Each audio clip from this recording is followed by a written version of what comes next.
நீங்க silver ETF வாங்குறதா இருந்தா ஷார்ட் டேர்ம்ல ஒரு 10%க்கு லாஸ் வரதுக்கு ஒரு சான்ஸ் இருக்கு. எப்படின்றத இந்த வீடியோல சொல்றேன்.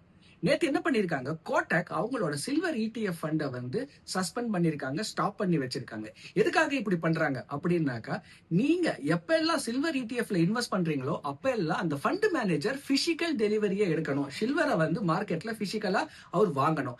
சரி, அந்த ஒரு லார்ஜ் அமௌண்ட் வாங்கும்போது என்ன ஆகுதுனாக்கா, அவரால மார்க்கெட் பிரைஸ்ல வாங்க முடிய மாட்டேங்குது. இன்னைக்கு மார்க்கெட் பிரைஸ் 10 ரூபாய்னா அவர் ஒரு 10% எக்ஸ்ட்ரா பிரீமியம் பே பண்ணி 11 ரூபாயில வாங்க வேண்டியதா இருக்கு. அப்போ உங்களுக்கு NAV அலாட்மெண்ட் வரும்போது 11 ரூபாயில தான் NAV அலாட்மெண்ட் ஆகும்.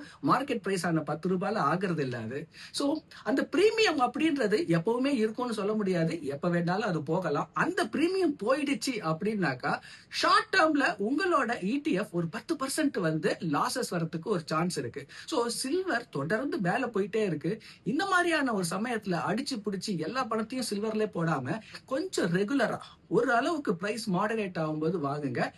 உங்க இன்வெஸ்ட்மெண்ட்டை ஸ்பிளிட் பண்ணி இன்வெஸ்ட் பண்ணுங்க. Silver is an important precious commodity. கோல்டுக்கு அப்புறம் அது இண்டஸ்ட்ரியல் யூட்டிலைசேஷனும் இருக்கு. பட் ஒரேடியா வாங்காம ரெகுலரா வாங்குங்க.